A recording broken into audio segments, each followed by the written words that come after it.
చీకట్లో సినిమా చూసినంతసేపు ఎప్పుడు వెలుగులోకి వస్తానా అని అనిపించింది. ఆ వెలుతురు వచ్చాక జిగ్రీస్ చూసా, జిగిరి అయిపోయా. ఒకటి ఫ్లాలెస్ స్టోరీ, ఒకటేమో మొత్తం ఫ్లాస్ మీద బిల్డ్ అయిన స్టోరీ.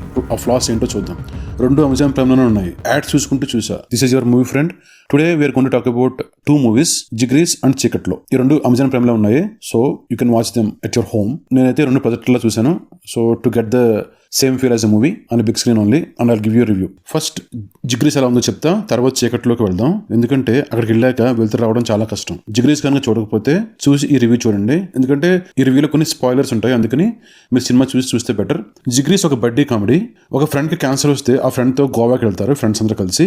అది మనీ అండ్ ఫోన్ లేకుండా. గోవాలో వాళ్ళకి వచ్చిన ఈగో క్లాషెస్ వలన వాళ్ళ ఫ్రెండ్షిప్ ఏమైంది అండ్ వాళ్ళందరూ ఫ్రెండ్స్ మళ్ళీ కలిసారా లేదా అనేది స్టోరీ. ఈగో క్లాష్ జనరల్ గా మన మూవీస్ లో లవర్స్ మధ్య వస్తుంది, అది ఎక్కువ మనం చూస్తూ ఉంటాం. ఫ్రెండ్స్ మధ్య ఈగో క్లాషెస్ సినిమాలో అంతగా చూడం మనం. ఎందుకంటే మన తెలుగు సినిమాల్లో ఫ్రెండ్స్ అంటే పక్కన భజన బ్యాచ్లో తప్ప నిజమైన ఫ్రెండ్స్ లా కనపడరు. కానీ ఈ సినిమాలో మాత్రం ఫ్రెండ్స్ అంటే నిజంగా 4 ఫ్రెండ్స్ అంతే. అందరికీ ఈక్వల్ ఇంపార్టెన్స్ ఉంది అండ్ అందరికీ ఒక్కొక్క స్టోరీ ఉంటుంది. సో ఈ సినిమా చూసినంతసేపు రియల్ లైఫ్ లో మనం డిఫరెంట్ గా కనెక్ట్ అవుతాం. ఈ మూవీలో మాత్రం 4 ఫ్రెండ్స్ ని నిజంగా ఫ్రెండ్స్ లాగా చూపించారు. మనం కూడా మన ఫ్రెండ్స్ తో ఎలా బిహేవ్ చేస్తామో అలాగే ఇక్కడ ఫ్రెండ్స్ బిహేవ్ చేస్తూ ఉంటారు. చాలా న్యాచురల్ గా అనిపించింది యాక్చువల్లీ చెప్పాలంటే. వాళ్ళ మధ్య కామెడీ ఇరికిచ్చినట్టు కాకుండా చాలా ఆర్గానిక్ గా ఉంది. అసలు ఒక క్యారెక్టర్ మాత్రం హైలైట్ ఈ మూవీలో. అసలు ఆ క్యారెక్టర్ చేసిన క్యాండిడేట్ అసలు చెప్పాలంటే జీవించేశాడు ఆయన. He dominated the whole movie in a good way. ఇటువంటి వాడు ఫ్రెండ్స్ బ్యాచ్లో ఒకటి గ్యారంటీగా ఉంటాడు, ఎప్పుడు వాగుతూ ఉంటాడు, వాడితేనే మన ప్రాబ్లమ్స్ వస్తూ ఉంటాయి. ఆ ప్రాబ్లమ్స్ వచ్చిన ఇన్సిడెంట్స్ అన్ని చాలా ఫన్నీగా ఉంటాయి. మనీ అండ్ ఫోన్ లేకుండా వాళ్ళు గోవాకి వెళ్తారు కదా, అదే పెద్ద క్రేజీ పాయింట్ ఈ సినిమాలో. దాని చుట్టూనే చాలా ఇన్సిడెంట్స్ హిల్లేరియస్గా రాసుకున్నారు.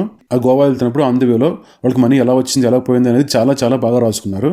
అలాగే ఎగ్జిక్యూట్ చేశారు కూడా. Heads off to the writers and director.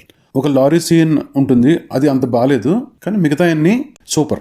గోవాలో ఈగో క్లాష్ వస్తే ఫ్రెండ్స్ ఎలా బిహేవ్ చేశారు, మనం కూడా అలాగే బిహేవ్ చేస్తాం కదా అని అనిపించింది నాకైతే. కానీ అది ఎంత చీప్ బిహేవియర్ తర్వాత మూవీ ఎండింగ్ లో మనకు తెలుస్తుంది. That conflict is just perfect actually.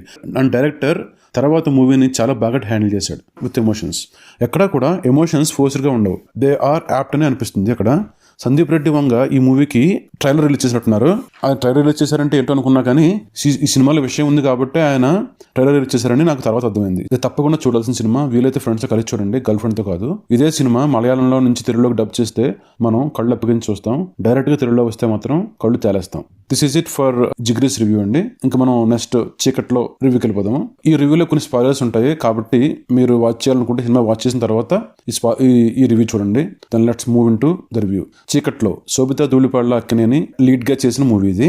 ఒక ఇన్వెస్టిగేటివ్ థ్రిల్లర్ మూవీ. ఒక జర్నలిస్ట్ ఎలా ఒక సీరియల్ కిల్లర్ ని పట్టుకుంది అనేది స్టోరీ. ఒక ప్లాట్ గా తీసుకుంటే కనుక this is a really good plot. అందుకేనేమో సురేష్ ప్రొడక్షన్స్ కూడా ఇన్వాల్వ్ అయింది. కానీ ఇందులో ఒక మేజర్ డ్రాబ్యాక్ ఉంది, అదంటే తర్వాత చెప్తాను. శోభిత ఫ్రెండ్ ఒక బ్రూటల్ గా రేప్ అండ్ మర్డర్ అవుతుంది. ఆ కిల్లర్ ఎలాంటి క్లూ వదలడు, పోలీసులు సరిగ్గా ఇన్వెస్టిగేషన్ చేయట్లేదు అని శోభిత వాంట్స్ టు ఇన్వెస్టిగేట్. ఆమె తన పాడ్కాస్ట్ లో ఇన్సిడెంట్ గురించి చెప్తుంది, అలాగే తన ఇన్వెస్టిగేషన్ ప్రోగ్రెస్ గురించి కూడా చెప్తూ ఉంటుంది. ఆ పాడ్కాస్ట్ పేరే చీకట్లో. ఈ పాడ్కాస్ట్ ని ఎక్కడో పల్లెటూరులో ఉన్న ఒక 50 ఏళ్ల ఆమె విని శోభితకి ఫోన్ చేస్తుంది, నాకు కూడా ఇలాగే జరిగింది అని. అంత మారుమూల ఒక 50 ఏళ్ల ఆమె పాడ్కాస్ట్ ఎలా ఉంటుందో ఏంటో మరి నాకైతే అంత నమ్మకంగా లేదు. కానీ స్టోరీ మూవ్ అవ్వాలి కాబట్టి ఇట్స్ ఓకే. శోభిత ఆమె దగ్గరికి వెళ్తుంది, ఇన్సిడెంట్ గురించి అంతా తెలుసుకుంటుంది. సో ఈ ఇన్సిడెంట్ కి వాళ్ళ ఫ్రెండ్ కి జరిగిన ఇన్సిడెంట్ కి కొన్ని పొలుకులనైనా ఆమె అనుకుంటుంది. ఇంకొక 2-3 ఇన్సిడెంట్స్ కూడా తెలుస్తాయి ఇలా జరిగినట్టు. తనకి ఒక ఇన్స్పెక్టర్ ఫ్రెండ్ ఉంటాడు. ఆ ఇన్స్పెక్టర్ ఫ్రెండ్ కాల్ చేసి గోదావరి జిల్లాలో గత 30 ఏళ్లుగా జరిగిన హత్యలు అత్యాచారాలు ఫైల్స్ కావాలని అడిగి తెప్పించుకుంటుంది. పోలీసులు ఇన్ఫర్మేషన్ ఇస్తారు కానీ మరి 30 ఏళ్ళ ఫైల్స్ జర్నలిస్ట్కి ఎలా ఇస్తారు అసలు, విడ్డూరం కాకపోతే? మొత్తం ఫైల్స్ అన్ని వస్తాయి కదా. ఆ ఫైల్స్ అన్ని చూసి ఆమె కొంతమంది బాధితులని అప్రోచ్ అవుతుంది. ఇంత సెన్సిటివ్ ఇష్యూని ఎవరైనా ఏ అథారిటీ లేని వాళ్ళకి ఎలా షేర్ చేస్తారు? దిస్ ఇస్ బుల్షిట్ కదా. సినిమా చూసిన వాళ్ళకి ఎవరికైనా ఇలా అనిపించిందా? అనిపిస్తే కింద రాయండి ప్లీజ్. ఆమె ప్రైవేట్ ఇన్వెస్టిగేషన్ వల్ల ప్రెషర్ తట్టుకోలేక పోలీసులు ఒక స్పెషల్ ఆఫీసర్ని వేస్తారు. ఆమె కన్వీనియంట్ గా శోభిత అని తన టీంలో చేర్చుకుంటుంది. శోభిత చెప్పినట్టు ఇన్వెస్టిగేషన్ అవుతూ ఉంటుంది, which is again a flaw. Shobhita and family ఆ ఫ్యామిలీ కాదు, సినిమాలో ఉన్న ఫ్యామిలీతో షాపింగ్కి వెళ్తుంది. కిల్లర్ షాపింగ్ మాల్లో ఉన్నట్టు పోలీసులు తెలుస్తుంది. వెంటనే పోలీసులు శోభితని షాపింగ్ మాల్ నుంచి ఇంటికి పంపించేస్తారు. ఆమెకు థ్రెట్ ఉందని తెలిసి షాపింగ్ మాల్ నుంచి పారిపోయిన ఆమె ఇంట్లో కిటికీ తలుపులు తెరుచుకుని ఏం భయం లేకుండా పాడ్కాస్ట్ చేస్తూ ఉంటుంది. అది ఇంకా ఎట్కారం. మొత్తానికి ఎలా అయితే ఆ సీరియల్ కిల్లర్ని శోభిత కనిపెడుతుంది. ఆ కిల్లర్ బ్యాక్ స్టోరీ కూడా నమ్మశక్యంగానే ఉంటుంది. సినిమాలో కొన్ని క్లోజప్ షాట్స్ ఉంటాయి, నరకం అలా క్లోజప్ షాట్స్ చూస్తే నాకైతే. Mid shots, long shots, wide shots are okay. Those close up shots are too brutal on us. Camera man ఆ షాట్స్ తీసినా ఎడిటింగ్ లో లేపేయచ్చు, కానీ అలా చేయలేదంటే మరి. On a whole Sobhita has done whatever she can in her capacity. Definite గా ఆమె క్యారెక్టర్ కి ఆమె న్యాయం చేసింది నా ఉద్దేశంలో అయితే.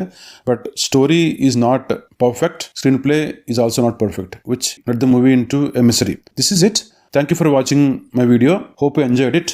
మీకు నచ్చితే లైక్ చేయండి, నచ్చకపోతే ప్లీజ్ అన్లైక్ ఇట్. మీరు ఈ 2 సినిమాల గురించి అనుకుంటున్నారు కింద రాయండి. And please subscribe to my channel if you like the content in my channel, and see you soon in my next video. Thank you very much. Bye bye.